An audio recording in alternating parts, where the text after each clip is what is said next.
The question is, if theta is an angle between two vectors A and B, and there is a condition which is A vector dot B vector mod is equal to A vector cross B vector mod, then we have to find the value of theta, which is the angle between A vector and B vector.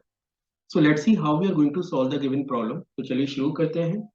तो सबसे पहले मैं question की information को आपको समझा देता हूँ कि क्वेश्चन में क्या गिवन है. ही वाज सेइंग कि आपके पास दो वेक्टर हैं, जिसमें एक वेक्टर आपके पास ए है, that this is the first vector A, और एक अनदर वेक्टर है B, this is the second vector. और in the question it is provided कि इन दो वेक्टर के बिटवीन का जो एंगल है वो थीटा के इक्वल. साथ में एक और कंडीशन गिवन है कि A vector dot B vector mod this is equal to A vector cross B vector mod के. एक साथ में ये कंडीशन भी आपको दे रखी है और आपसे पूछा गया है कि थीटा की वैल्यू निकाल दीजिए. तो सबसे पहले हमें ये इंफॉर्मेशन को ब्रेक करना पड़ेगा और देखें कि यहाँ से क्या और इंफॉर्मेशन हम लोग निकाल सकते हैं.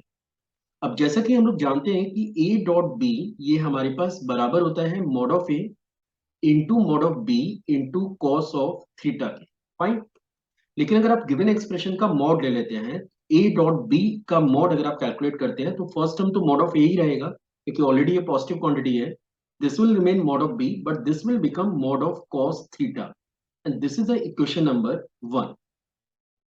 Now we are working for the cross product which is a cross b. तो a cross b की बात करें तो this is mod of a mod of b sin theta into n unit vector. और ये जो यूनिट वेक्टर है ये a वेक्टर और b वेक्टर जिस प्लेन में लाई कर रहे हैं उसके जस्ट परपेंडिकुलर होता है.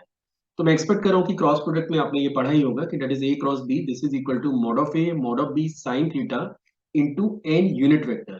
But in the question we need the mod of this expression. हमें given expression का mod लेना है. तो ये बनेगा mod of a vector, mod of b vector, mod of sin theta और इसके बाद n unit vector का mod. अब already because this is an unit vector तो इसका जो मॉड है वो आपको 1 ही मिलने जा रहा है. मतलब n यूनिट वेक्टर का मॉड अगर आप कैलकुलेट करते हैं तो दिस इज इक्वल टू 1. तो ये एक्सप्रेशन आपके को मिलेगा this is equal to mod of A vector mod of b vector and mod of sin theta, and this is the equation number 2. अब क्वेश्चन में आपको ये दोनों इंफॉर्मेशन को इक्वेट करना है. In the question it is provided that a dot b vector mod is equal to a vector cross b vector mod. Means हम लोग ये लिख सकते हैं a वेक्टर का मॉड b वेक्टर का mod mod of cos theta this is equal to a vector mod b vector mod into mod of sin theta के. अब यहाँ पे आप इजीली चेक कर सकते हैं कि ये दोनों टर्म आपके कैंसिल हो जाते हैं और इनकेस अगर ये दोनों टर्म कैंसिल हो रहे हैं तो अब आप लिख सकते हैं mod of cos theta this is equal to mod of sin theta के. या फिर आप अगले स्टेप में इसको सिंप्लीफाई करके लिख सकते हैं tan थीटा का mod this is equal to 1. और अगर tan थीटा का मॉड अगर आपको 1 चाहिए तो ये आपको दो केसेस में ये कंडीशन पॉसिबल है.